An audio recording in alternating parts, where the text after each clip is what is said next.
just a perfect situation. Hello, this is Liz. Welcome to my little urban homestead.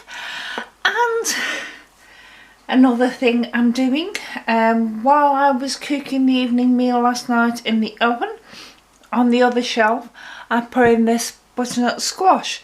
I cut it in half, added butter to it, homemade butter, from what was left over of the cream from making the cheesecake. So, I put some rosemary on it as well.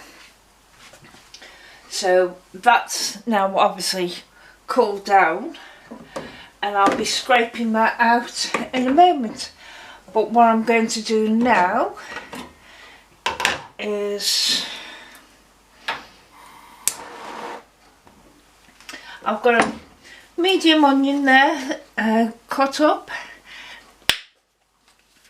and I'm going to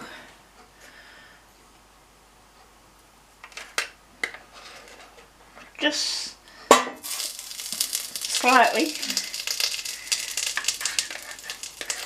fry it off.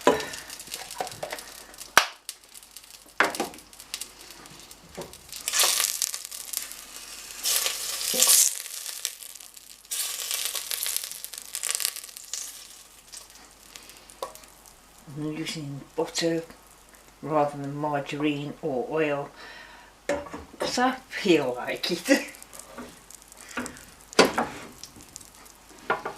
Let's put the onions in now.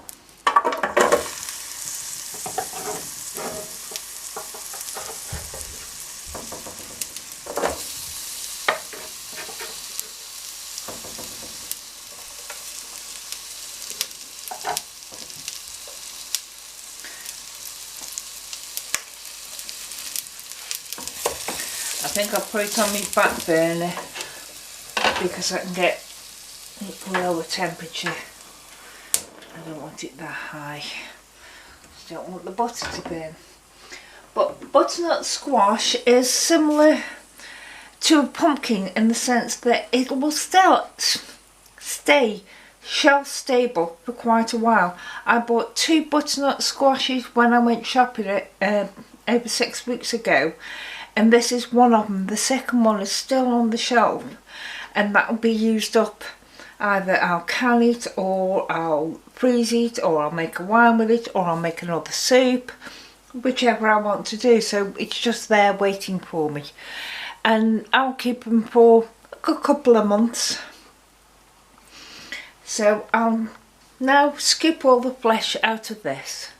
There's the onions. They softened up a bit in the butter.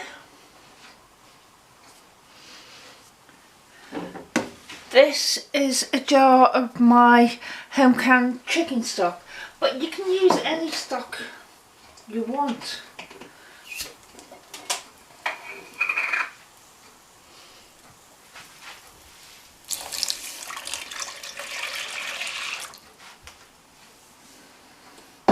So if you wanted to make this vegetarian, you'd add mushroom stock, or you could even add just water to it.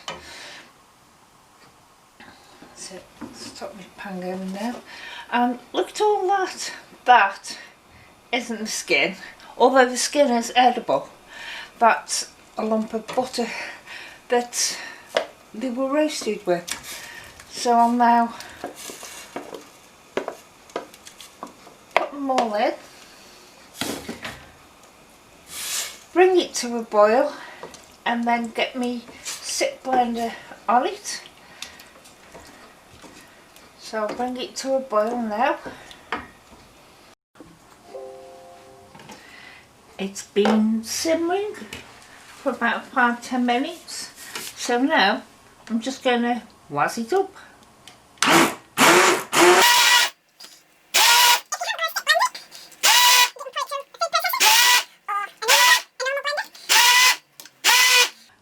I find when I'm making soup that I want smooth, this is best.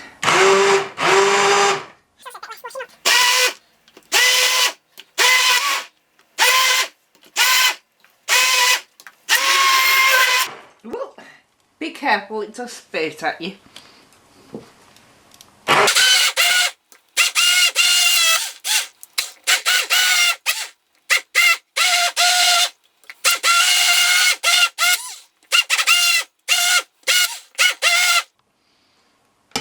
And that's all there is to it. If you want it even smoother, you can pass it through a sieve and get all the little bits out. But I aren't bothering do that. I quite like lumps and things. And if you give it a taste now. Yes, I think this needs a bit of salt.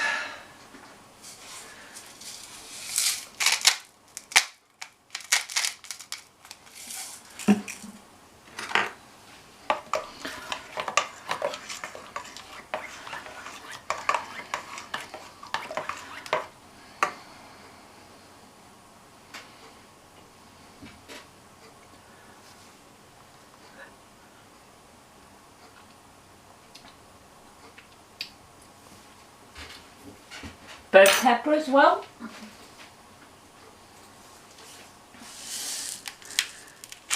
But not much.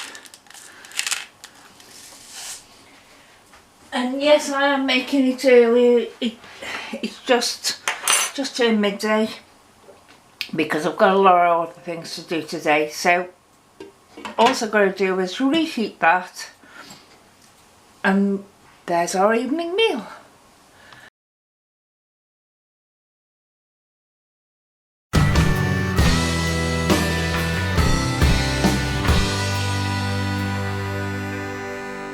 It's a